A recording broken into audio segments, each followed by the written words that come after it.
This is the goal, Washington, D.C., and to get there, they would have to defeat a history-making one-term incumbent. 4 Democrats want that chance to beat Joni Ernst, the first Iowa woman to ever hold her position. And they're all here for the final debate ahead of this June 2nd primary. As senator, how would they respond to this COVID-19 outbreak, skyrocketing unemployment, and the surging national deficit, as this country faces what could be the health and economic crisis of our lifetimes?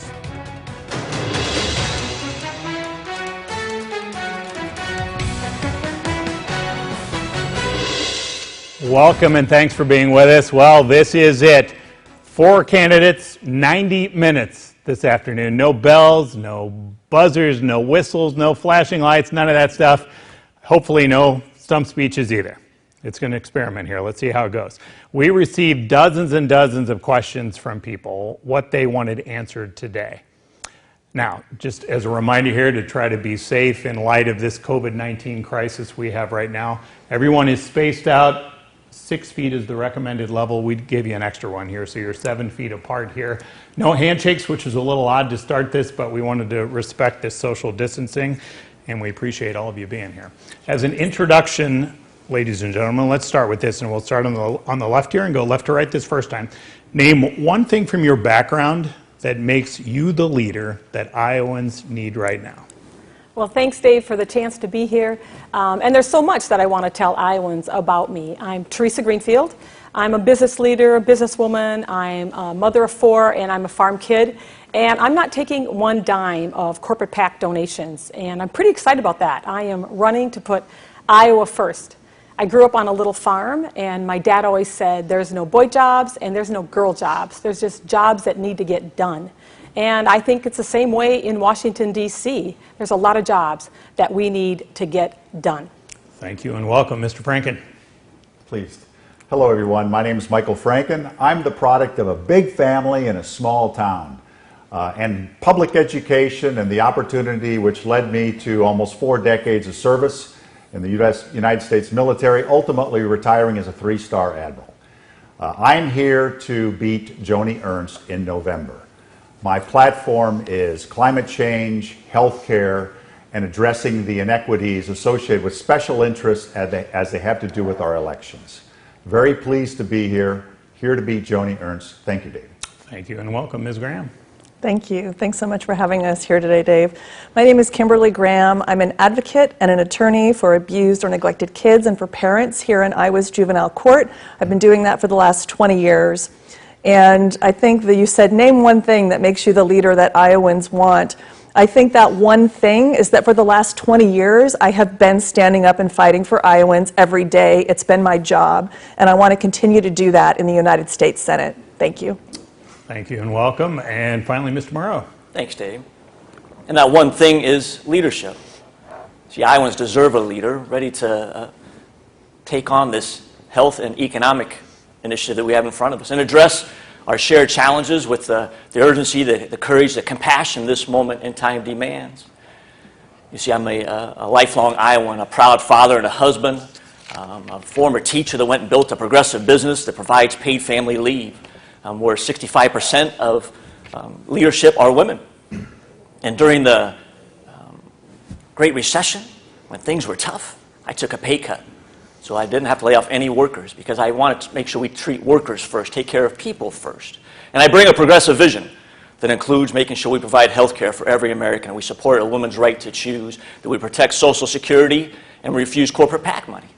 And when I'm elected, we'll treat the climate crisis like the national security threat that it is and support a Green New Deal. So I'm the best because together we're going to make tomorrow better than today for everyone. I'm looking forward to getting your vote. Thank you very much. Thank you and welcome. All right, let's start with this COVID-19 crisis. As you all know, Governor Kim Reynolds has been reopening things, or he is in the process of reopening most of the state's economy right now. Just to start us off here, we have now the ability to go sit in a restaurant and eat a meal. Have any of you done that yet? No. Nope. Nope. All right, Mr. Franken.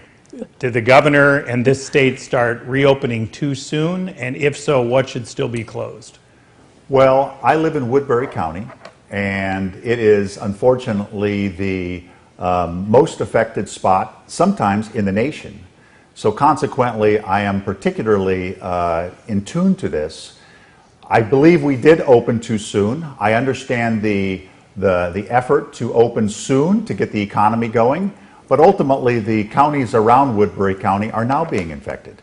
This is what we should have expected, and this is what I've said in follow-up to the governor's news conferences almost daily, that we need to trust science and go with those epidemiologists and statisticians that say when we should open, and be a little more mindful of personal well-being versus the well-being of the economy. So what should still be shut down? My sense is that, as the CDC says, areas where you have close proximity, where you have difficulties keeping people separate, and ultimately you're going to have problems with restaurants, because restaurateurs need lots of crowds. They're open limited periods of time. So consequently, people will be mixing, they'll be walking by, etc. So I wouldn't do restaurants. I would do just the businesses that are essential services: food, water, sewer, power, and a few others. That's it. Ms. Graham, is that the way to go? Yes, I agree with Admiral Franken, and our governor needs to be listening to scientists. She's clearly not, and that's very unfortunate, because it's going to cost people their lives. There's just no other way to sugarcoat that. You know, we've got the meatpacking plant horrific fiasco going on, where those plants were not paid attention to. The owners of those plants, as far as I can tell, are not being held accountable for not following all the social distancing and putting all the protocols in place and providing PPE to their employees. And cases are still rising in Iowa. They are not falling overall, and this is not the time to be reopening. Mr. MAURO, the governor today talked about that, much like the president had promised a while back, that anybody who needs a test could get a test. That has not been the case, as you well know, across our state. The governor said today that's not the game plan. So get on testiowa.com, go through that process, and you can schedule an appointment here. Should that have been done before things were reopened? So, Dave, I promised my mom I'd answer the questions tonight, but we got to talk about something. We thank your mother. Yeah, I know, but we got to talk about something else first. It's related to COVID, and I'll get your answer. See, over the weekend, there was a young African-American man that was beaten up in our community. And all indications are that was race-related. And we all saw an African-American out for a nice jog on an afternoon get gunned down in the streets in Atlanta. And we need to talk about COVID relative to the minority impact that's going on, because we're not having that conversation right now. We saw our president demean Asian Americans by calling it the Chinese flu. We're seeing frontline workers, Latino, Black, and Asian, who we call essential, be put in harm's way. A young man, a gentleman just getting ready to retire, lost his life going and working at a JBS plant. So I'm hoping we'll have a conversation, because the first two debates we didn't get to talking about this. People of color have been impacted more than any others. And the testing is part of that. Yes, we're not testing people enough. We're not testing people of color. We're not providing the right kind of health care. We shouldn't be opening up places unless we can provide the right kind of social distancing. We're not getting the right kind of leadership out of Governor Reynolds, and out of Joni Ernst, for that matter, and out of Donald Trump. So what should still be closed down? So everything should be closed down until the governor's going to get out and tell us how we should be opening carefully. Right now, she's pretty much leaving it to everybody to do the right thing. But if you drove around the community over the weekend, people aren't doing the right thing. Restaurateurs are feeling pressure they need to open. And if you drove by and looked at some of the places, patios are full, nobody has masks on. You go to all kinds of retail businesses like that, they're not prepared. And our governor should be taking the lead. We should be doing public service announcements. You should be doing public service announcements to talk about how we should be doing this work. We should be doing public service announcements about any of us that are going out, how we should respect everybody's distance, that we should wear masks. And we're having this wrestling match about freedom right now. It's too bad this has become politicized, because if we don't get the right kind of leadership soon, we're going to have a rebound. And that's going to be doubly bad on our healthcare system. That's going to be doubly bad on our financial system, which is an expertise that I have. All right, Ms. Greenfield, we'll get into you with a question about this topic. Andrew had emailed, and he wants to know the balance of all of this, essentially. So what limits should the federal and state governments have when trying to control the behavior of private citizens and businesses during this? So how much can you force on people, and how much should be voluntary, essentially? How do you address that? Well, thanks for calling in a question or texting in, however you did, Andrew. You know, I tell you what, I believe that COVID-19 is going to be one of the most consequential events of our lifetime. It has disrupted our lives, our lifestyles, our jobs, travel, education, and our supply chains, of course. And we need to focus on how we, first and foremost, protect our workers, make sure that they have adequate testing, adequate PPE, so people can get back to work safely. Because I'll tell you one thing I know about Iowans, we like to work hard and provide for our families, and they'll want to do that. But we have to do more. We have to invest with direct support for our workers. We have to support our state and local governments and make sure that they have the resources. Because remember, those are folks that are working in the Department of Health, correction facilities, public works, nurses that are taking care of folks in the veterans hospitals.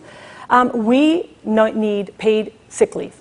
I tell you, folks right now during this pandemic should not have to choose whether they go to work sick, whether they stay home and don't get a paycheck and lose their jobs. When we focus on workers' health and safety, we'll be able to open up safely. Would you have restaurants open right now, or do you think it was too soon? You know, I think that it just depends on the Fully restaurant. open. Yeah. I mean, I think it just depends on what they're doing. We certainly have enjoyed a whole lot of takeout during this COVID pandemic. All right, you mentioned supply chains. Ms. Graham, let's do a question from you. This one came in long distance from a guy you all probably know, J.D. Scholten, Sioux City. So he wants to talk about the supply chain. Here is his question here. This pandemic has put a spotlight on our broken food system. What's your path forward to fix our food system and support our farmers? Yeah. Well, thanks, JD. I appreciate that question. JD knows my answer, but everyone else doesn't, so I will tell everyone. So we have to take a multi-pronged approach. One of the things that the senator from Iowa always has a lot of input on and weighs in on a lot, of course, is the farm bills that come around, right? And those farm bills have historically really supported and invested heavily in industrial agriculture. They have not invested heavily in localizing our food sources or helping farmers transition to be able to grow more food that we actually eat here in Iowa rather than commodity crops. Not that commodity crops are bad, it's that over time we need to be able to grow more of our food here that we eat. Food security is incredibly important. When your food is here in the state and you're not number 3 in food imports like Iowa is, then that's better for your overall security to have your food secure here. So we also need to enforce our antitrust legislation. It's not a very sexy topic, but when it's done, it works, which means we cannot allow these massive monopolies to continue to exist where the farmer has to buy their seed, their fertilizer, and then that same entity sets the price they get for their commodity on the back end. Farming should not be a non-profit enterprise, and for too many of our farmers it is. So there's a lot of things that we can do to make investments in farmers, pay them for environmental services, help them transition their farming operations, because a lot of them want to and they just can't do it right now. Specifically, Mr. MAURO, for the meat processing plants where we have seen these outbreaks of COVID-19 really across our state and across the Midwest in particular, the president had ruled that these plants have to stay open because they're an essential part of the process here. Was that the correct call, or should these have been shut down a while until the virus passes through the workers and the workers get over it and they can go back to work? Well, it could be the correct call if we're going to provide the right kind of protections, if we're going to have the right kind of distancing, provide the right kind of personal protective equipment. We're going to make sure that the line is run at a pace that does not spread the virus, that locker rooms and cafeterias are properly spaced and distanced, that we're testing everybody, that we're able to trace then the testing of everybody that are working there, so in case we have an outbreak, we can identify where it is.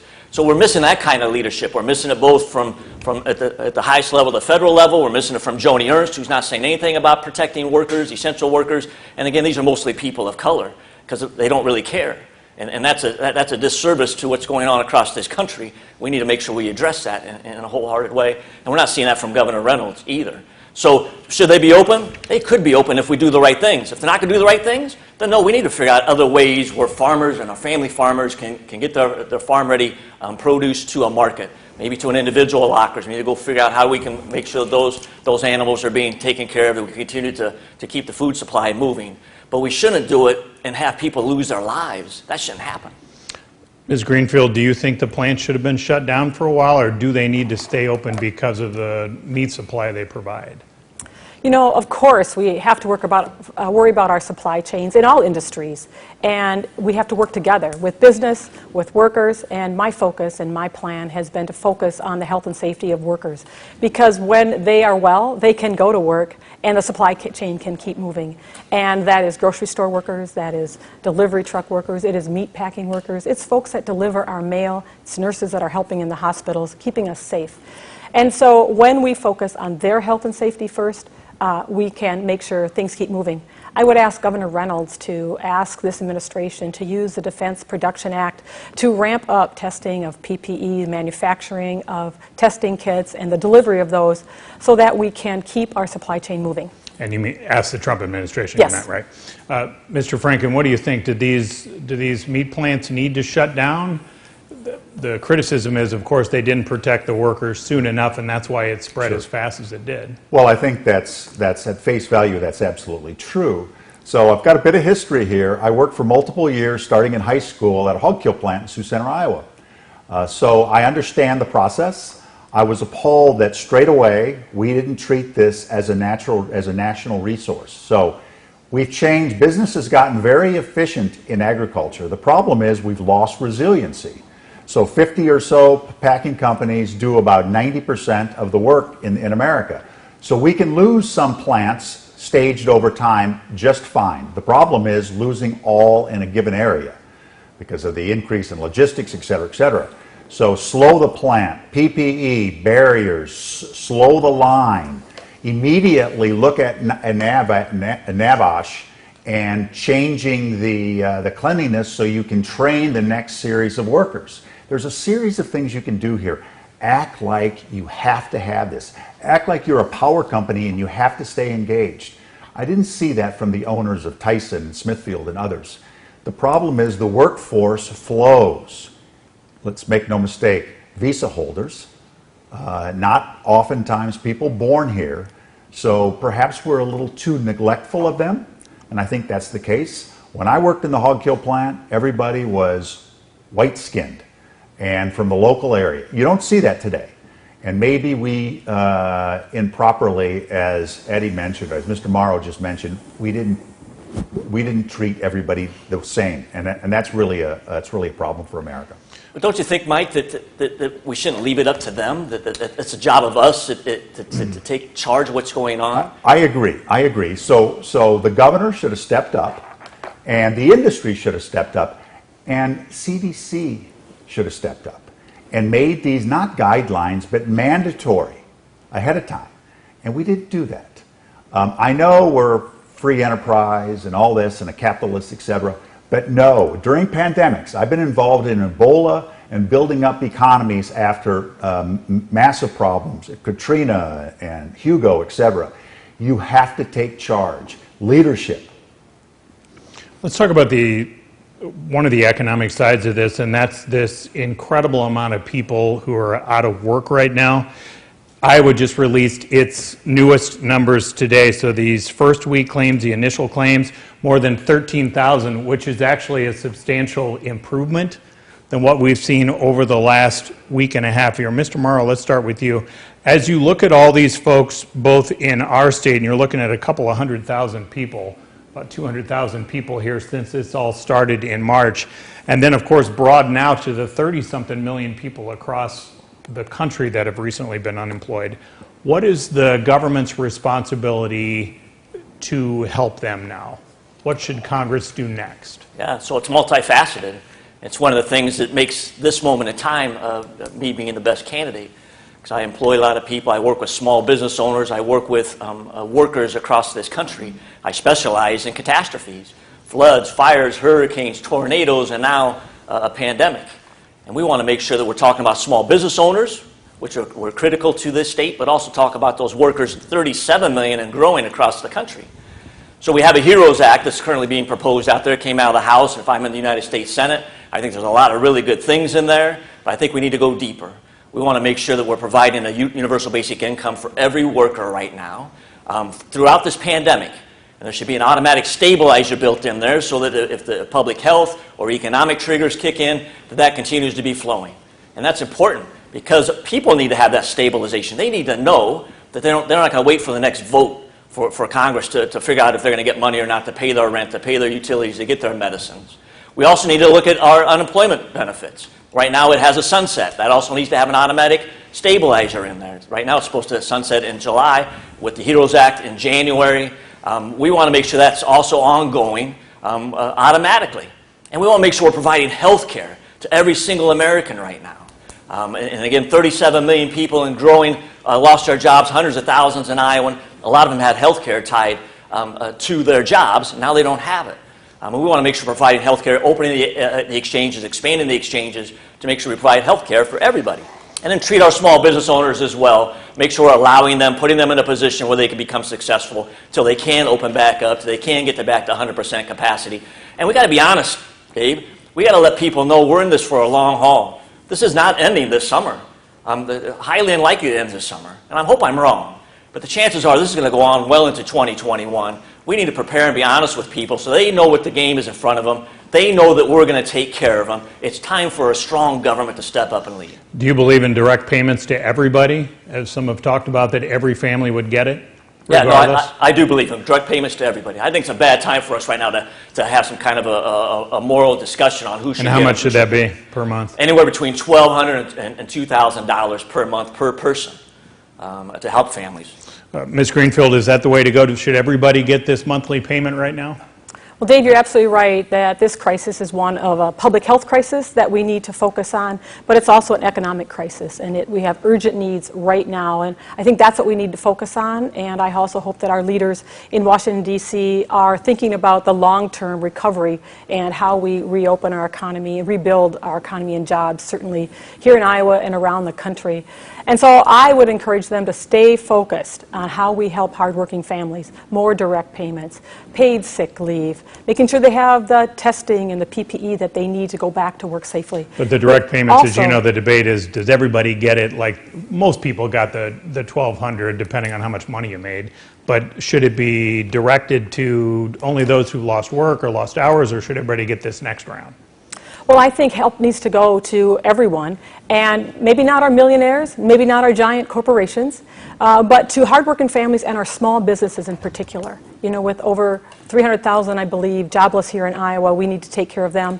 But we also need to invest in those small businesses that are open or can be open to maintain their employees, keep them on their health insurance, and so that they're ready to have to be open when they can. We need to invest that kind of capital in our workers and our small businesses and our farmers across the state. Mr. Franken, what's your monthly dollar figure here and who gets it? Well, that wouldn't be my solution, frankly. I am a fan. I've spent a lot of time in Washington, D.C. I'm a responsible person when it comes to budgets. I understand the federal budget very much. I've presented federal budgets in various jobs. I was Chief of Legislative Affairs for the Obama administration, presenting a budget. We lost a large percentage of people to unemployment. We should have boosted the unemployment program to immediately respond to that boost. We can do this. It's an existing program, has existing infrastructure. On the state level or federal? Both. Both. And another one was SNAP, to help out those who are falling in the gaps. But ultimately, 70-some% of the population who were working before are still working. So sending them money which they won't spend, and consequently you do not goose the economy like you would want to. It's money unfortunately spent. And on the backside, I'm not sure that's going to be, post-COVID, I don't think that's going to be beneficial to this country as we look in the mirror and say, oh my word, what do we now have to repay? My problem is the gift that we are now giving to the younger generation. Let's be stewards of this. And corporations should not be giving quarterly profit. We should not be doing stock buybacks during this time. There are some corporations that are doing famously right now. We know the ones, the cars in the parking lots. We need to be good stewards of our children's future. That's my perspective. Ms. Graham, you do believe in monthly payments, right? Well, I do, but I also believe that we should kind of look around sometimes to other countries and see what's working for other countries. Canada, I believe, is doing around $2,000 a month right now for, I believe, most people under a certain income level. But we also, there's the Paycheck Guarantee Act, which I believe is a bill that's in the House. And I really like that one because that sends this money to small businesses to keep their workers on the payroll. And that PPP money, the Paycheck Protection money, I've heard from so many small business owners here in Iowa that they went to apply for it and it was gone. And so these small and micro businesses on our town squares in Iowa, for example, or in our urban areas, they need to keep going, and that's good for them and it's good for the economy. This will eventually pass, and we want those businesses still standing up when it does. And providing that money to business owners, so long as they're paying their employees with it, I think is one way to keep those businesses up and running, at least financially, during this pandemic. All right, we're coming up against our first break. I'm going to try to squeeze in two really quick ones. We'll call them sort of lightning round here. Just show of hands, does anybody believe in what the House Democrats are looking for with this hazard pay? Could be an extra $13 an hour for these designated essential workers. Is that the right call? Yes. Yeah, Absolutely. All four of you? Absolutely. All right. That was It's overdue. All right. We're going to go left to right really fast here, since one of you will be facing Joni Ernst this November. In one or two words, how do you describe her time in office? Oh, unproductive. Okay. Dismal.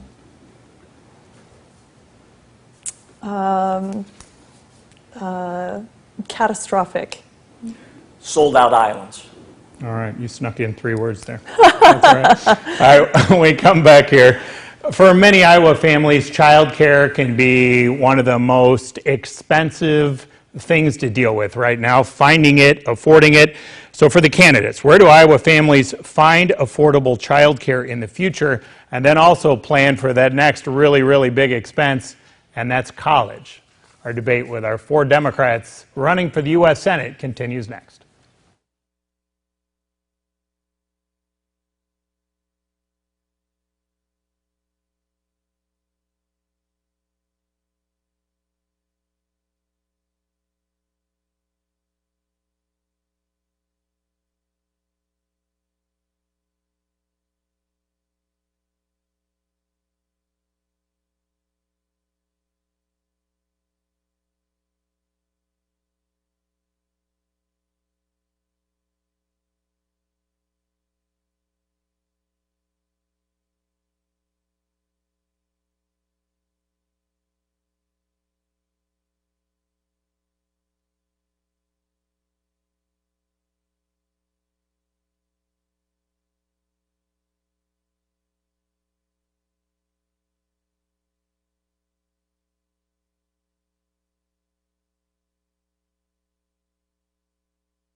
Earning a college degree in Iowa could come with a debt of tens of thousands of dollars, and raising a family could mean childcare costs that could equal your mortgage payment. How are Iowans supposed to pay the bills, and what is the Senate's role in making life more affordable?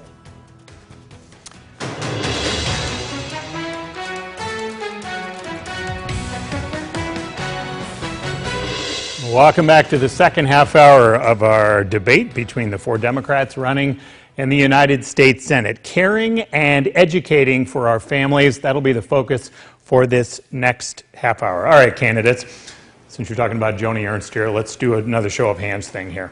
She is part of this bipartisan effort in Congress to come up with $200 million to help families afford diapers. You've all been through this process of diapering. As you well know, these days it can be $800 to $1,000 a year for one little infant if your child goes through like 6 to 8 diapers, which we know they do. So show of hands, good project for the senator to be part of? Absolutely. 2 no's. Were you yes or no? Well, we need to do other things. Okay. That I would not focus there. I would focus on things like paying people a living minimum wage so they can afford to buy diapers, making us have more, having more unions, stronger unions, because that increases our middle class, that strengthens our economy. Investing in education so that people can earn more. Subsidizing daycare so that people can afford daycare and it's not breaking them, a universal single-payer healthcare system so the cost of medical premiums, co-pays, deductibles, and co-insurance doesn't break people. People can afford diapers if we make these other investments that we need to make. Mr. MAURO, diaper focus? Well, we've got an emergency going on right now. People need to have those monies right now. People can't go buy diapers. I'm hearing from women that can't go buy formula for their kids, and that's why we can't use the unemployment as our only source of providing monies to people. We need a universal basic income that gets to those that weren't employed before that don't have any money coming into their homes to make sure we're meeting the catastrophe. We need the right kind of person that's dealt with catastrophes like this, that has the business acumen, the financial acumen to deal with that. And right now people are going without. So we can do all those things that Kimberly talked about. She's spot on. We need to do all that. Today, we need to make sure we get money in people's pockets so they can buy diapers, buy formula, pay their rent, and do all the other things they need to be doing. Let's broaden this out, Ms. Greenfield, to child care here. As you know, it can be $10,000 to $12,000 a year in our state to afford child care, and then it gets more and more expensive here if you have a couple of kids that you have to try to push this through. As you well know, we also deal with areas that don't have available and affordable child care. As this all kind of gets exposed even more through this COVID-19 crisis, as families have additional kids they weren't planning on perhaps home already now looking for child care, what do you see the government's role in making more affordable child care? Well, thanks, Dave. As a mother of 4, and certainly after my first husband died, I became a single mother with a 13-month-old and another one on the way. And childcare is really, really personal to me. I needed it. I relied on it to get back on my feet and go back to college and start that very first job. And, of course, we have a childcare crisis right here in Iowa. Before COVID, the Iowa Women's Foundation has done a lot of research and have found we have about 350,000 spaces short. Post-COVID, we have, I understand, about 1,000 of our daycare centers and child care centers that are closed. And so it's going to take a lot to rebuild that child care system so that we have the access. But now we also have the affordability. And I will tell you that part of the reason we need direct payments to all workers is so that they can decide what they need to spend it on. If they need diapers, if they need to pay the bills, pay the rent, put food on the table, milk in the refrigerator, pay child care, those are things that they can decide at their kitchen tables like we all have decided at our kitchen tables. Mr. Franken, is a tax credit the solution? What's the way to make this more affordable? For child care. For child care. Well, go back to the diaper thing. I think in light of today's news, we should see if the Republican National Committee has the contract for those diapers. Sorry. So the military has the gold standard for child care. Now, it's more complicated these days, especially if you're a special needs parent, to care for a child at home. But the military does it quite well. We pay and ensure we have training for our providers like we would a school teacher. We have the facilities that are clean, spacious, inspected, and dietary options that help children of all religions and all health needs. That's the gold standard. And it's a sliding scale of what you pay. What we shouldn't have is what my niece is going through here in the state of Iowa. She is reliant on a distant family member for her primary care while she's a nurse and her husband's working. This is an issue. This should not be America. So whether it's a wraparound program with schools, but there's a USDA program to boost child care options in rural America, we need to make, this is a quality of life issue. This is right alongside housing and school and a community central place, a grocery store, a clinic. This is necessary if we want young people to move back to Iowa, and we need to be the gold standard of health care. Ms. Graham, apparently the average child care worker in our country makes $10.01 per hour, according to payscale.com. A lot of responsibilities on these workers. Obviously, they don't make very much money. Parents don't want to pay a lot more and can't afford to pay a lot more. So there's the rub. So how do you solve that? Right. So most of us remember Senator Tom Harkin. He pushed something called the Americans with Disabilities Act up a very steep hill for a very long time, and he finally got it passed along with the help of a lot of people and a lot of activists in the people with disabilities community. We need something similar for childcare. This is a huge problem for this country, and other developed nations, frankly, do it so much better because they recognize that this is an investment that we have to make in regular people. The United States spends or invests about 0.6% of our GDP on programs for families and children. Other developed nations spend 2 to 3% of their GDP on programs for families and children.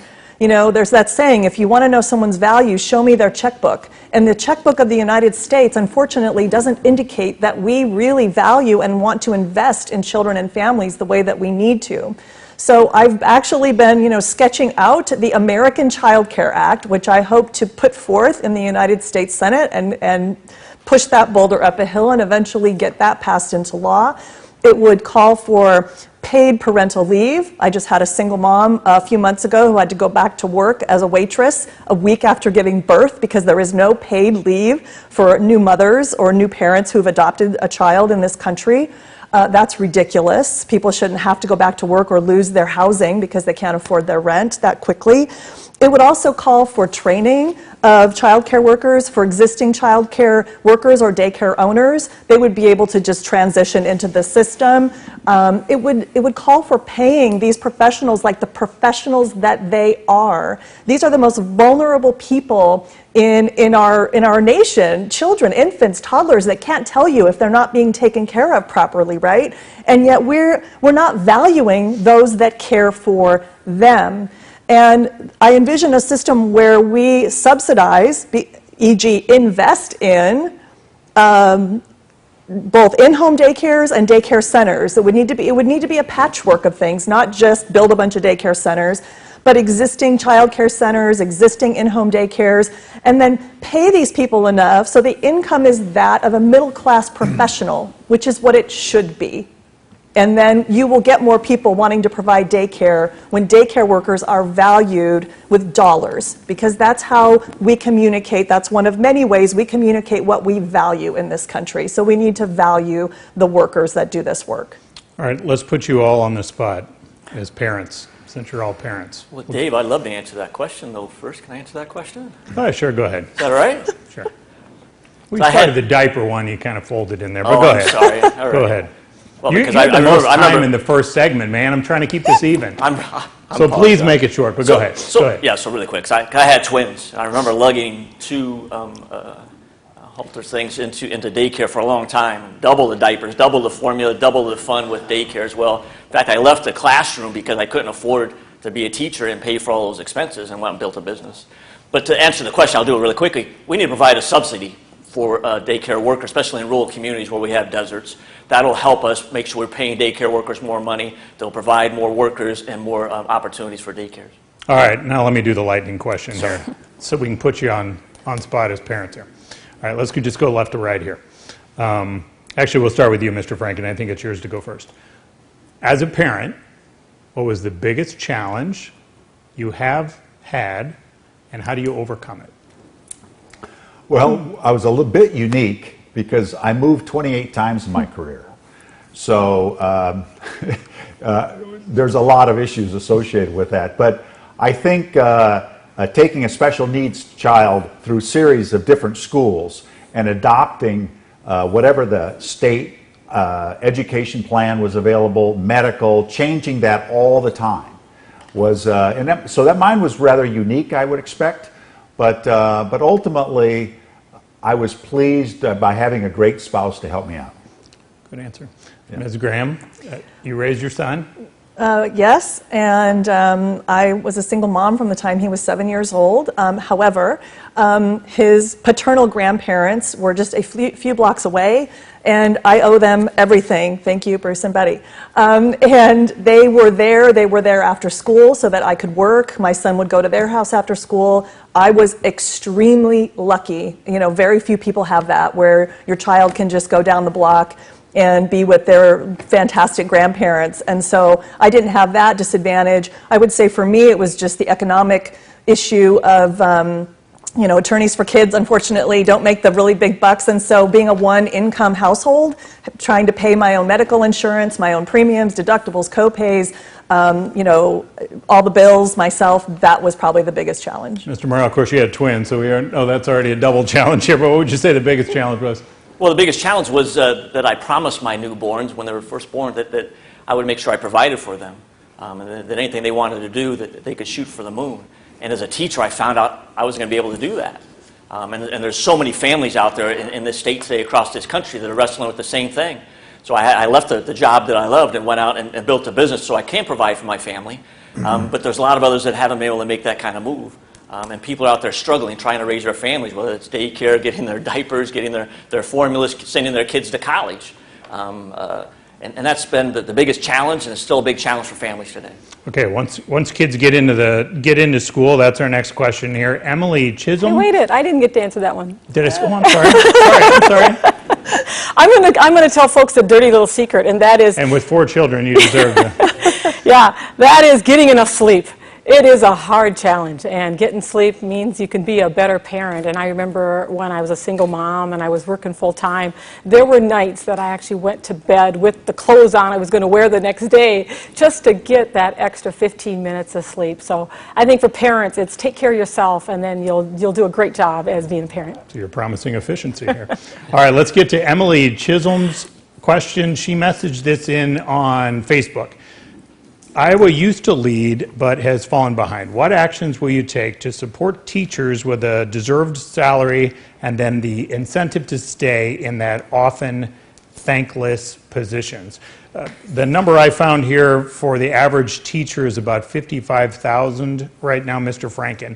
Is that enough for teachers? If not, would you bump it up to what? Well, I mentioned when I kicked this off that I'm a beneficiary of Iowa schools, public schools. We used to be great. I mean, the #1 in the nation. And we showed our appreciation by paying our teachers top scale.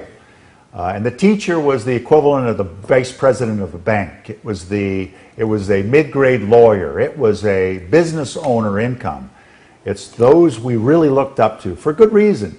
They generated the success of our progeny. So $55K, no, because if you do the math, that person's really taking home about 40. And if you throw, depending on the health care associated with that, deduct another 8,000, and it goes down from there. So here's a story. I'm in Fort Dodge. A teacher says, I'm wondering when we can get a better pay scale, because I would really like to have a pet, but I'm not so sure I can afford it. Imagine that. Imagine that in America. So no, it's not enough. I bumped that up another 20K. And you know what? We can afford it. We can shrink the size of classes. We can abide by federal guidelines.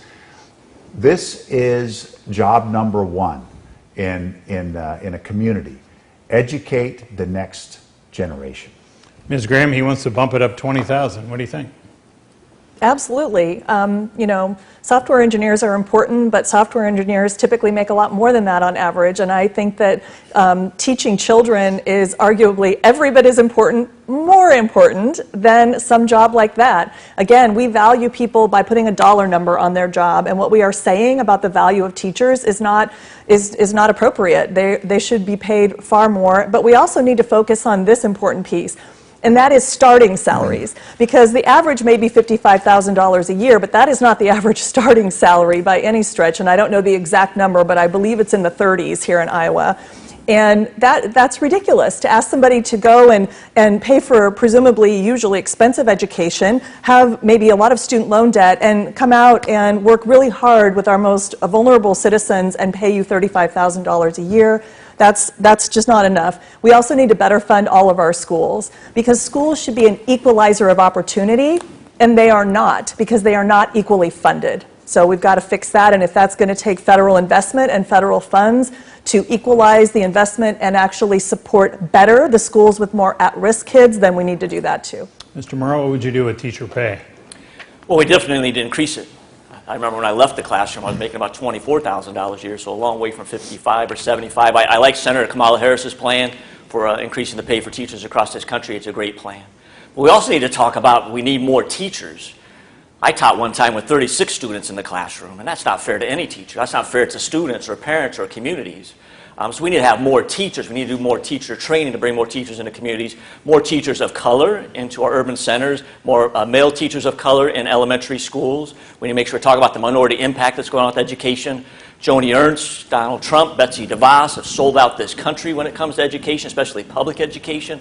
Our own state, Kim Reynolds, has not helped either to invest in our schools in a meaningful way. I want to make tomorrow better than today for our teachers, for our students, and for our future. Do you have an average dollar figure? What should a teacher make? I think the average dollar should be about $65,000. I think as you make your way through, you should be able to get up to close to $80,000 or more. But we cap out teachers. There's a time where you actually hit the ceiling, whether you got a master's degree or even a doctorate degree, you eventually hit a ceiling and you can't advance anymore. It's one of the only professions where that happens to you.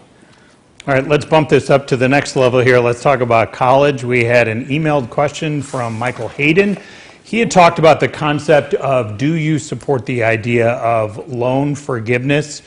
And what do you plan, if you do, then what do you plan on doing with all the folks who graduated from college but they already paid off their bills, thinking that they may get kind of the short end of this? As you know, this was kind of an issue throughout the Democratic caucus process that we went through.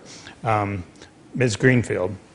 Well, Dave, everybody needs the opportunity to gain the skills and to earn a living wage, to start their small businesses, to have their American dream, and it starts with education. And I was a product of progressive leaders. It was Governor Bob Ray who invested heavily into college, and I went to Iowa Lakes Community College up in Esterville, and I got a job at Pizza Hut, and I made enough money to pay my books, to pay my rent and pay my tuition and get a beer on Friday night, and I came out of that first year debt-free.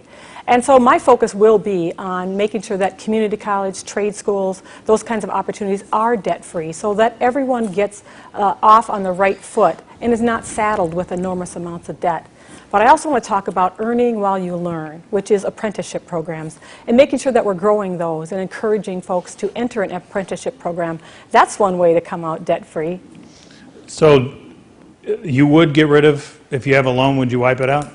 Oh, I think that we absolutely have to have some loan forgiveness programs, particularly for those professions that we have a great need for, and in locations that we have a great need. If we need teachers in locations, if we need healthcare providers in locations, we certainly should be looking at loan forgiveness programs. But you would do kind of specific targeted, right? I just want to make sure I'm following you here, right? Well, if you're depending on the industry, you're not doing a blanket, if you have a loan, it's gone. It sort of depends. Is that fair? Well, my focus is going to be on community college, trade schools, and making sure that our students get those first few years out and underneath them and that they're debt-free. And I think I did not allow you to answer the teacher pay question, right? Do you That's have a okay. magic figure? It's 55 now. What do you think the average should be? I travel all over the state. I've done over 100 meetings around the state. One of them was down in Fremont County, and a young teacher came to our event. And they're really struggling. I think they were making in the mid-30s, And yet they had about $32,000 in student loans, and it just made it very difficult to even rent an apartment. They were living with their parents. And yet they came back home to Fremont County because they loved their rural lifestyle, they loved their community, and they wanted to be close to family. So we certainly have to talk about how we can raise those wages. One of the best ways to do it is through collective bargaining. Make sure that teachers have a voice at the table for wages, for benefits, and for their students. The idea of tuition free, does everybody want to go totally tuition free? No, we can't do that. I mean, we can have some advantages. If you're in a STEM program that's going to contribute to climate change initiatives, a good example. Healthcare, good example. Areas where we need more workers and the visa programs can't supply those workers. That's a perfect example, but you just can't blanket get rid of these loans. It's just not fair. It's not fair to the taxpayer. I go back to that, the future, the challenges associated with this. We're talking about $1.4 trillion. So there are other programs. So a voluntary national service program to give you a leg up on a compensatory feedback when you do go to a follow-on school. I do think that trade school and community college ought to be federally funded. Yes, we need this in America. But we should work hard, get university professors, others together to talk about how to reduce tuition costs. This is a great example to study this. We are still educating, and yet we don't have all the infrastructure that we presently have in some of our colleges. Let's look to see how we can learn. Let's think versus spend. And this is a great example. There's other things to do, to expand on Pell Grants, to the loans that are out there. Let's drive them down to the prime rate, or let's drive them down to zero. There's no reason why the federal government should be making money off people going to school. And as Ms. Graham said, when I went to college, I worked at a hog kill plant. Those hog kill wages haven't stayed flat. They've actually gone down in real terms. That's the problem in rural America. The wage stagnation hasn't kept up with the cost of college or any aspect of living, including housing. Ms. Graham, during the 2016 presidential election, Hillary Clinton had made the point that during the primary phase of it, that she did not think that the country should be paying for Donald Trump's kids to go to school, right, to go to college. Mm-hmm. So essentially, no, not all tuition should be free. Yeah. Is she right or wrong? Well, I believe that if you have a moral and wealthy nation, that you should make investments in education, and that includes debt-free trade school. I agree with Ms. Greenfield about, apprenticeship programs are fantastic, and those generally you're paid to learn a trade while you're doing those, but if there are trade schools that typically have tuition, that should be debt-free.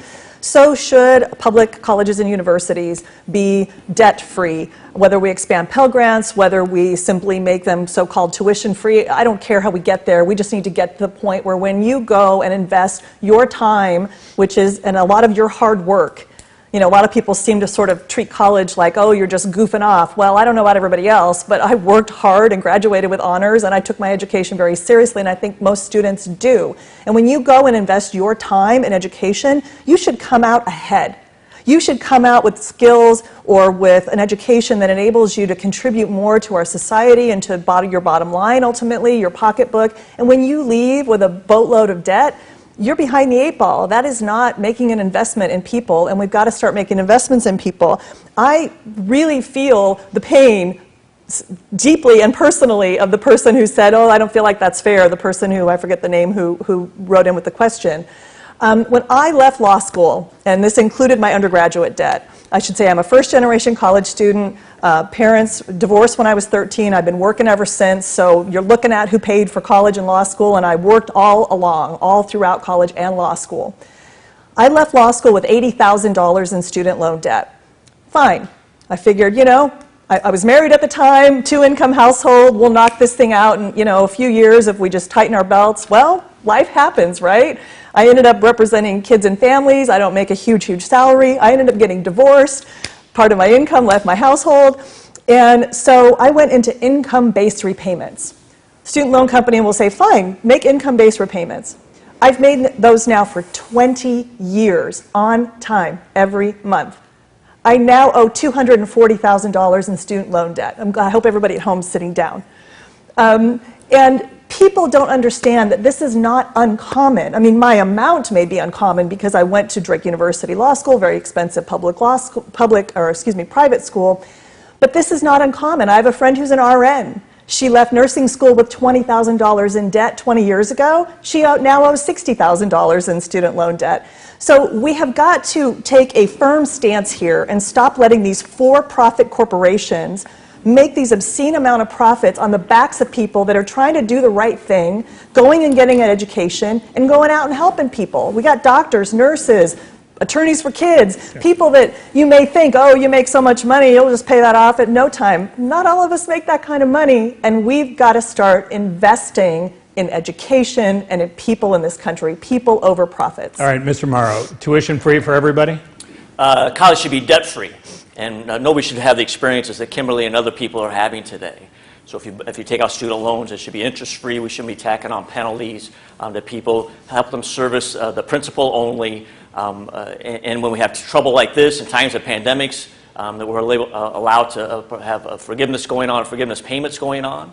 To make that happen, allow students to restructure that debt. We don't allow them to do that. We don't allow them to include that in bankruptcy. We'll do that for Donald Trump the 3 times that he filed for bankruptcy and get rid of some of his debt. But we're going to chase a young student for $20,000 of college debt. Donald Trump and Joni Ernst and Betsy DeVos have turned their back on these kids. We got to talk about the affordability of college too, and I know we're coming up on a break, but we want to make sure we're talking about the affordability of college. It's not affordable anymore, because we purposely and intentionally are not investing in schools. We're limiting Pell Grants or making it tougher for communities to send kids to school. And we need to have the right kind of senator that's going to make sure we're going to make tomorrow better than today for our college students. Hey, Dave, I have just one more comment on this. Another thing that's really important to understand about student loan debt is that, like so many things, like we're seeing with the COVID-19 pandemic, that this disproportionately harms black and brown people in our country because they tend to end up with disproportionately large amounts of student debt compared to others. All right, final point here. 2/3 of the way here. We got to hit a break here. Hold that thought. When we come back, the one question you still want answered, and what you will do for the nominee. Just some of the questions we need to get into in the next half hour of this U.S. Senate debate. Stay with us.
Just 12 days until the primary election. 12 days to win over the undecided Iowans, and we are down to these candidates' final pitches.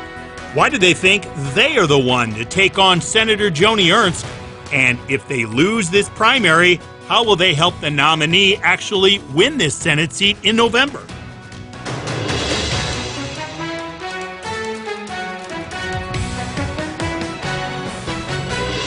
Last half hour, welcome back. We'll get to as much as we can with our 4 Democratic candidates here. Ms. Greenfield, we'll start with you. We've talked very, very briefly here about health care, so let's talk a little more specifically about health care. It's such a broad topic. Can you pick one specific change you would try to champion in the United States Senate that you would want to change in the system? Well, Dave, I tell you, as I travel the state, healthcare is the #1 topic I hear about, and it's related to costs of all kind. Iowans are being gouged on prescription drug prices. It's rural access, it's labor and delivery units, it's mental health care, addiction care, on and on and on. And I'll tell you, I toured the state and stopped in at the Sioux City Community Health Center and just really learned about the community that they serve, what their patients need, and then the business of keeping their center open. And what you find out is that Medicaid expansion has been a lifeline to our rural health centers. Iowans need to know that Senator Joni Ernst voted repeatedly to end the Affordable Care Act, which allowed that Medicaid expansion, and if it goes away, it could close many of our rural hospitals. So I think in the short term, we need to lower prescription drug pricing, allow Medicare to negotiate for those prices, and then we need to enhance and strengthen the Affordable Care Act, put in and build in that public option so absolutely every Iowan can get the health care they need, because we all need health care. Mr. Franklin, one issue of health care you'd push for? Well, first and foremost, as Ms. Greenfield said, is the outrageous cost of drugs in America. And it's totally an illogical situation, since 90% of our drugs are imported from China and India, etc. U.S. drug companies who have this odd control over the market and are gouging everyone. But ultimately, perfecting the Affordable Care Act, putting Medicare on the exchange, working the various efficiencies in a comprehensive program. We need to make health care #1 in this nation. It's why it's one of my principal legs of my campaign. Ms. Graham, is there one issue you would especially push in D.C.? Well, the one issue is that the cost of getting medical care, medical insurance in this country is absolutely ridiculous and unaffordable. We are looking at having millions and millions more people uninsured because we tie, for the most part, your medical insurance to your job in this country. And I hope that we can now see through COVID-19 that that is a giant mistake. Your job and your medical insurance should never be tied together. If you lose your job, what happens? Oh, they offer you COBRA. Well, you've lost your job and now they'll let you pay a couple $1,000 a month to stay on your insurance. That's not going to work. In the very short term, I hope that that the Congress would understand that we need to let everyone who's lost their insurance or who is uninsured to go onto existing Medicare in the very short term. And in the longer term, we need to go to a universal single-payer healthcare system in this country, similar to that they have in Canada. I just yesterday did a healthcare forum with Americans living, you can find this video on our Facebook page, with Americans living in Canada, living in France, an American who lived in the UK, and we all talked about the American system versus the systems in these other countries, and it's a very interesting discussion. And what you find there is that the American who is living in Canada told us about her 2 pregnancies there, told us about taking her kids to the ER for stitches, told us about her own illnesses, where she walks into that doctor's office or hospital in Canada and walks out, never gives them a check, never gets a bill in the mail. As I mentioned in a different debate, healthcare should work like a public library. We all decide that we value libraries. We decide we need them. And they cost something. They're not free. But we all band together and pay for them so that when you go into that library, you hand them your library card, you take your book, you leave, you don't get a bill in the mail, you don't hand them a debit card. That is the way that healthcare should work in a moral and wealthy nation. Mr. MAURO, what's the one thing you would push in healthcare? I wish there was just one thing, Dave, but there's too many. So we need to make sure we provide health care for every American. That should be our ultimate goal. We provide health care for every single American. Right now we have 27 million Americans without health insurance. Most that have health insurance, or millions that have health insurance, can't utilize it because the deductibles are out of sight. 45,000 Americans die every year because of a lack of access to care, and that's not acceptable. So we need to make sure that every American has health care. I support Medicare for all. If a bill came to the United States Senate floor, I would vote for that. I want to make sure that bill protected workers, the benefits that they might have given up in the process, that it also protects our rural communities. We find more rural hospitals, rural mental health facilities. We talk about long-term care. We got to talk about pharmacies. We got to talk about having more health care professionals because we don't have enough right now. And taking care of our colleges and universities, our health teaching universities as well, like the University of Iowa. We got a lot of work to do on this issue.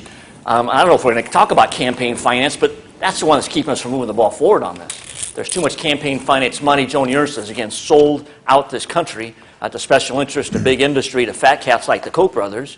She can't come to the table and talk about this issue. 5 times she's voted against the ACA or to repeal the ACA with no plan to recover, take away pre-existing conditions. And she has the best health insurance in the world, Dave. And everybody watching the show today, they pay for that. And that's an injustice. We deserve better than that. We can do better than that. We want to make sure that we have better health care tomorrow for everybody. All right, for any of you who've run a marathon, this is where we're going to hit that stage. You know, you get toward the end and you try to pick it up. So let's see what you got left in the tank. We're going to fly through some things. Here's a question from George in Waukee. This will put you on the spot. Name one policy of President Trump's that Joni Ernst also supported that you agree with. The first step back, absolutely. Beginning down that road of criminal justice reform. Mr. Franken. Good one. The Overseas Private Investment Corporation renaming and a plus-up to ensure U.S. business had an opportunity to boost trade and help developing economies throughout the world. Ms. Graham. I would agree with the First Step Act.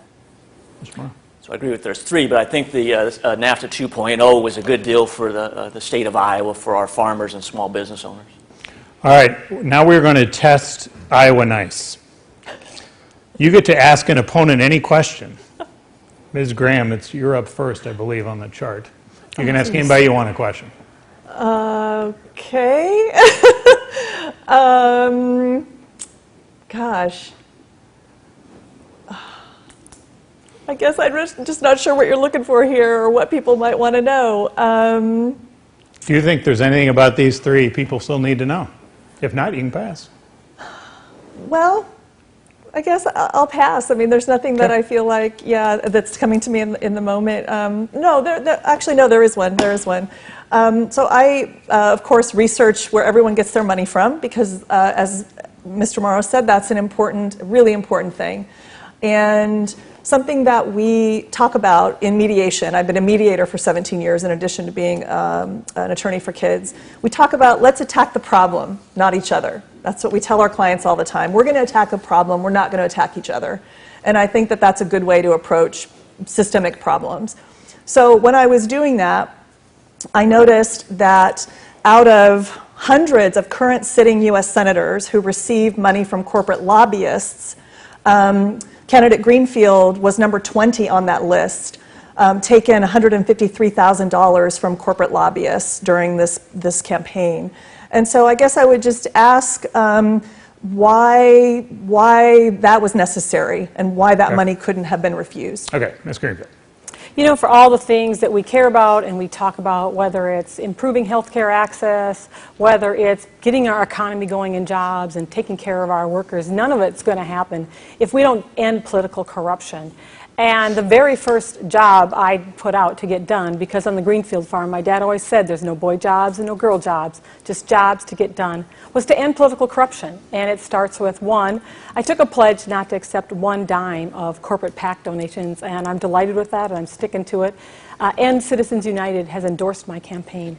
But my plan also includes ending Citizens United, banning corporate PACs, eliminating dark money groups, or at least requiring that they disclose who's donating and who's affecting our campaigns, and ending that revolving door so you don't go from serving the United States Senate out to K Street. We have to end political corruption. All right, do you have a question for someone else? You know, yeah, I think I would. I'd really like to know, you know, I'm running to do a job and to put Iowa first. And what do you all think is the first thing Iowans need us to do? Just one of them. Just one of them. Okay. Run out of time. I'll go with Michael Franken. I believe Iowans want us to repair ourselves post-pandemic. Not to what America was, but to a new, brighter future with a comprehensive infrastructure plan that addresses healthcare, climate change, urban mass transit, improved schools, opportunities for young people to mix at the age of 18 to 24 with a national service program, and a host of other things. And also repair ourselves internationally. Our president has denigrated the good name of America. And this is a job for all of us coming out of this, to fix ourselves to a new horizon. All right, and do you have a question for another candidate? Well, thank you. Ms. Greenfield. Ma'am, we have, I believe, approximately $7 million or more coming into this campaign from external sources.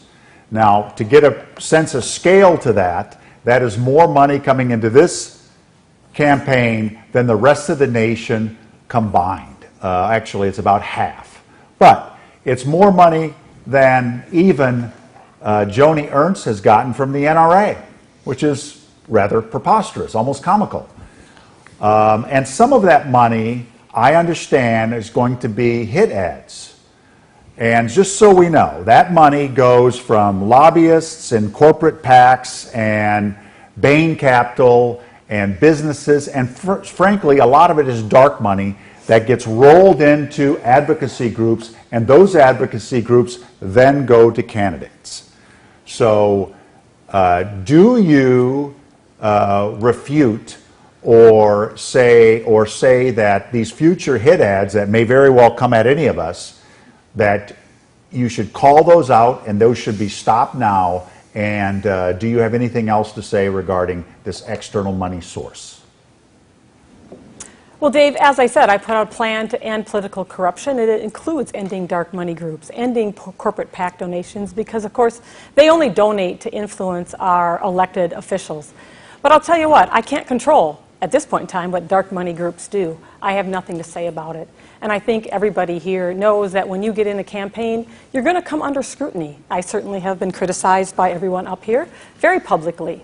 And you know what? I just keep focused on doing the right thing, not looking away from what's wrong, and continuing to put Iowans first. All right, Mr. Mauro, you're a baseball coach. You're betting cleanup here. You have a question for somebody? I do, but I got to comment on that because you can do something about it. So we can't say we can't control that. We might as well tell Donald Trump he can't control what's going on in Charlottesville when people come out and are white supremacists. He can't control what we do with anti-Semitism because he don't use his voice. So you do have a role to play. You can say something. And the problem with this race that we have, and I was supposed to be in Iowa nice right now, but we need to be honest and genuine with people. And you can't tell people, smile at people and tell them you're not taking corporate PAC money when you're taking tens of thousands of dollars of corporate PAC money. Leadership PAC money that's full of pharmaceutical money and fossil fuel money and Wall Street money. And Ms. Greenfield must be very well coached because she does keep saying it. She leaves her commercials off with it. She led off her presentation today. And she says she wants to end corruption, but she's taking corrupt money. So there's an issue there. And while I'm batting cleanup, though, I want to ask Kimberly Graham a question. I think I need to get a chance to answer that, Dave. Thank you very much. But the facts are the facts. I haven't taken one dime of corporate PAC money, and I'm not going to. And I believe dark money groups should disclose who is donating to their dark money groups and how they're influencing our campaigns. All right, I'm going to do a follow-up as we kind of work around.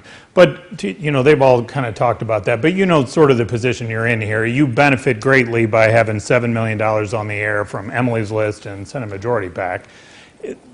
While you could just say don't do that, but you haven't, right? You could just say, please take those things off the air. They're dirty. I don't want any part of it. You know, Dave, I don't control those groups. I don't even know who they are. I wouldn't even know who to call. Here's what I've done. But you could say right now, because they would know. I worked really hard to put together a strong campaign. And it's unfortunate that these kinds of false attacks, they sound like Republican talking points, because the other candidates up here know I'm the strongest candidate to defeat Senator Joni Ernst. And from the day I launched, the very first folks who endorsed my campaign were 19 leaders, elected and former elected and others, from across the state. Because you can't win an election alone here in Iowa. You've got to build that strong team.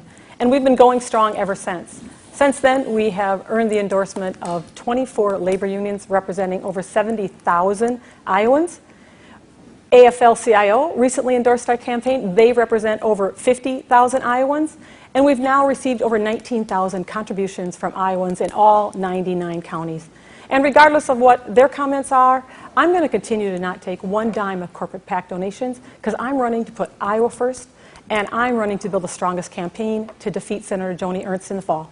Mr. Franken, you talked about all of your worldly travels that came with your career.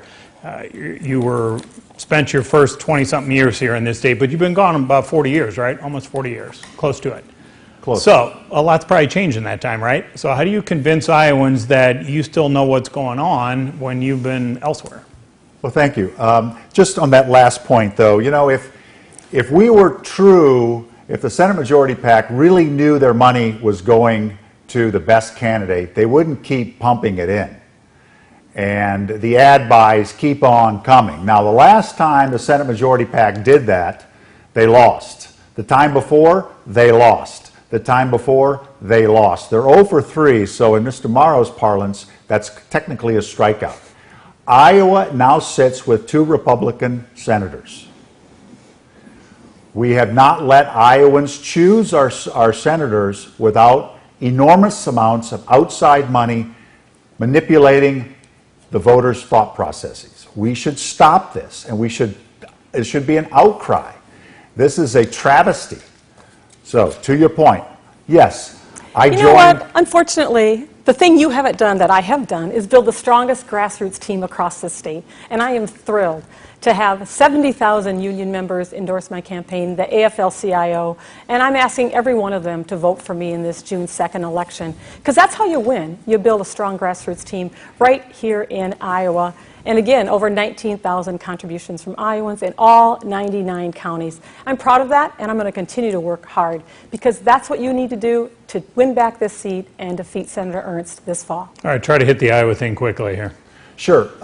Yes, I joined the military in college, and I was gone, serving with Iowans across the globe. Very happy to do that. And when the time came, I voted with my feet when Donald Trump was elected. And I came back to Iowa, reestablished my residency, and here I am. I think Iowans are pleased that they've got a 3-star admiral, the most senior person to ever run for a Senate seat in the history of our country, here in Iowa. It's interesting that I'm an admiral, but you know, I live next to a river. So I'm happy that I have the physicality, and my wife let me do this. All right, Ms. Graham, during a previous debate, you had mentioned that, so kind of pushing back at the criticism about, would you be too far to the left? Are you electable? And you had said, hey, this is a state that elected Tom Harkin. You talked about Bernie Sanders' success. If you look at the way the state has trended since Barack Obama got elected, it has kind of trended to the right. Now, we'll see what happened in 2018. Maybe perhaps it moved back toward the left a little bit. But to get this nomination, you'd be looking ahead to November. So how would you convince Iowans that you're not too liberal, whatever the right word would be, too progressive, that you how can you be elected on a statewide level against somebody like Joni Ernst? Right. Well, I don't think you need to do much convincing. The policies that I stand for and that make up our platform are the policies that benefit most people. And people are tired of working really hard and not getting ahead. They're tired of a U.S. Senator who puts profits over people instead of people over profits. I don't think it's going to take a lot of convincing to convince Iowans that they want someone who's been a union organizer, who's going to stand up and fight for union and labor, who's been a union member herself. I don't think it's going to take a lot of convincing to convince them to elect an attorney for children and parents who's had a front row seat and a bird's eye view to our lack of investment in children in the last 20 years and how that's decreased and decreased and declined. And having somebody in D.C. who is going to stand up for regular working families, get them the health care they deserve and the investments in them they deserve, I don't think that's going to be a difficult thing to convince. And if you add and look at the presidential elections, I think you see that trend appears to be very different because the progressive candidates did quite well here in Iowa. Mr. MAURO, can you close us here? We had some emails from people who didn't like some of the negative ads that you're running here, and they don't think that belongs in a primary. How would you address that? I would address that by saying we all have the ultimate goal that we want to beat Joni Ernst. And in order to do that, we got to find the right candidate that can beat her. And there's great people on this stage today. All of them will be way better than Joni Ernst. But the fact of the matter is only one on the stage that can beat her, and that's me. You see, we've been talking about having these discussions because we need to hold each other to account. And it's unfortunate that Ms. Greenfield's last campaign ended because her campaign manager committed voter fraud. Her campaign committed fraud. But the fact of the matter is that happened, and we can't do anything about that. But what it does show is that 67% of voters in this state find that very concerning. We looked at that a year ago, which made me want to get into this race because I didn't think she can beat Joni Ernst. And we just looked at it again recently, and then we still got the same number, which means she can't beat Joni Ernst. And if that's our number one goal, then we need to make sure we take that into account. We have to have conversations about that. And having those challenges, Dave, that makes us stronger. And if we don't do those conversations, we don't have these conversations, we'll actually be weaker, and we'll end up like Mike said, strike one, strike two, strike three, and Joni Ernst will be our senator for a generation. Do you want to respond? Absolutely. You know, Dave, Iowans want the divisiveness to end, and certainly in a primary. And it's unfortunate, the criticism I've received throughout this campaign. But I'll tell you this, that is not what happened. You know, when I found out what my campaign manager had done, I took corrective action. I dismissed him. I contacted the Secretary of State's office because I put the integrity of our election systems over my political gain. I am a candidate that does what's right, and I don't look away from what's wrong. And I have to tell you, it meant I wasn't on the ballot, but I was really inspired by all the Iowans who came out to help us collect ballots, signatures, and an effort to get on that ballot. And you know what? After I wasn't on the ballot, I rolled up my sleeves to help all of our candidates up and down the ticket get elected. All right, we're going to really go lightning here. Tom Harkin obviously championed the Americans with Disabilities Act. Mr. Franken, what's the one issue you will champion as senator? We need to fix Iowa's agricultural underpinnings so that we become simpatico with climate change, so that our business becomes the nation's business and we become central to a brighter future in Iowa. All right, Ms. Graham. U.S. senators have to keep more than one plate spinning. It's going to be health care, the climate crisis, and investments in children and families. Mr. Mauro. Climate change, health care, and ending the inequities we have in people of color. Ms. Greenfield. You know, we need to rebuild our labor unions. They built the middle class of this country. I certainly benefited from it, and so many people have. And they've been under attack. And I look forward to passing the PRO Act and rebuilding the middle class for all hardworking Iowans. All right, I said there wouldn't be timers, but if you can try to keep your close here, your final sales pitch at about a minute, we'll get out of here on time. Mr. Mauro, I'll start with you, please. Yeah, thanks, Dave, for having us. So at this moment, requiring the strongest of leaders, we're burdened with the weakest leader in the history of this country.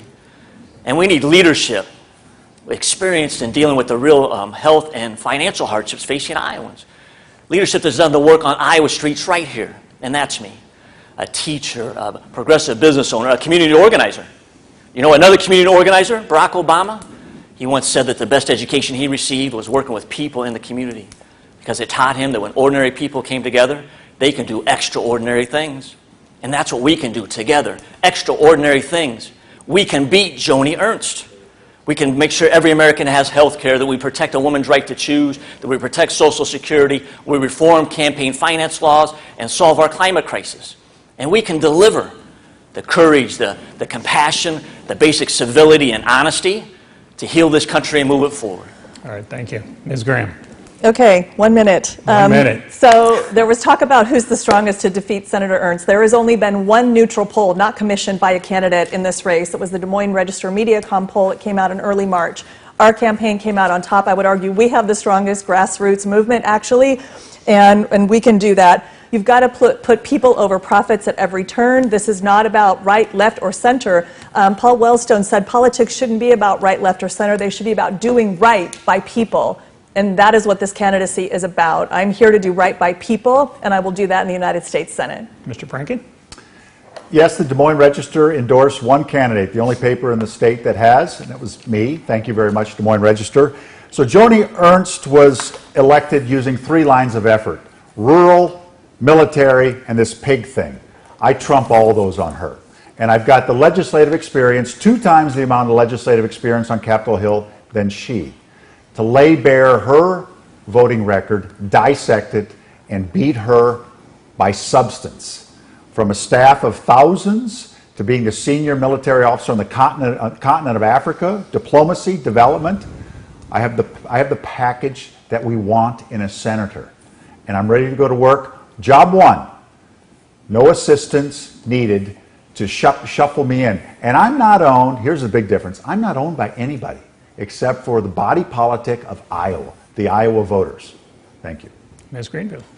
Dave, it's been great. Thanks so much for hosting this tonight, and I appreciate the opportunity to make the case why I'm the strongest candidate to defeat Senator Joni Ernst. I want Iowans to know that I'm running to do a job, and that's to put our hardworking folks here in Iowa, our ag economy, Iowans first. And I believe that we can accomplish so many things that we've talked about tonight. You know, better health care for everyone, rebuild this economy, end political corruption. And Senator Joni Ernst, you know, she promised us she'd be different and she'd be independent, but she's been none of that. She's put her corporate donors first, and that disappoints me. Here's what I want Iowans to know. We can win this. You know, Senator Joni Ernst is the third most unpopular senator in the country. Her job approval rating is so low here in the state. We can win this. And of course, I've been building the strongest grassroots team to make that happen. I'm running for hardworking families, so I'm going to leave you with this note. You know, after my first husband died and I got back on my feet, I went back to school and I got that very first job. It was for $8 an hour. You know, I was pretty proud. But you know what else I got? I got my dignity back. And absolutely everybody wants the dignity of providing for their families. And so I'm going to leave you with this. Here's my promise. I'm never going to forget who I am, where I'm from, and who I'm fighting for. And I'm here to ask for everyone's vote in the June 3rd primary. And we need a hand, too. You can certainly go out to greenfieldforiowa.com and sign up to lend a hand. All right, I'm going to push the clock here. Take a breath here, because the hard stuff's done. We're going to end with a light one. Speaking of Senator Joni Ernst, she relaxes by getting out on the Harley in like 15 seconds. What's your stress reliever? Playing with my dog, Ringo. Nice. I'm still kind of a sporting type of guy. I play basketball, and so I do that, and I hit the gym. Thank you. I run long distances listening to very loud music in my earphones. Tomorrow? Watching movies with my wife, riding a bike, and playing golf with my dad. All right, we're going back around. Worst part about running for office is? Worst part of running for office is not knowing what seat you're in when you wake up in the morning. It'd have to be I once actually tried to look at the actual time, 12 to 16-hour days for the last year. So it's exhausting, but it's worth it. Mr. Franken. Not being able to meet every Iowan. Tough during this crisis. Indeed. Ms. Greenfield. Spending nights away from Ringo. Your buddy. 2 shout-outs for him. We appreciate it. 90 minutes is a long time to stand here. A lot of questions to answer. A couple of deadlines I want to remind everybody about. This Friday, that's the deadline. If you are trying to request one of those absentee ballots, you all probably know these dates in your sleep, I'm sure, at this point, and they have to be postmarked by June the 1st. Is everybody voting by mail, by the way? Yes, done? Anybody going to go old school and do it in person? Nope. Not this time around. THERESA Greenfield, thank you. You're welcome. Michael Franken, thank you. Thank you, sir. Kimberly Graham, thank you. Thanks, Dave. Eddie MAURO, thank you all. Thank you, Dave. Thanks for being with us for this third and final debate in this U.S. Senate race. Of course, the winner on June 2nd, providing that they get all the numbers counted on June 2nd. We'll see how this mail thing turns out. Takes on Republican Senator Joni Ernst in that November election. Thanks for all your questions. There are dozens more we didn't get to, but we appreciate everybody who used email, Facebook, and Twitter to get all of these questions in. Thanks to all of you again. And primary day, June 2nd, don't forget,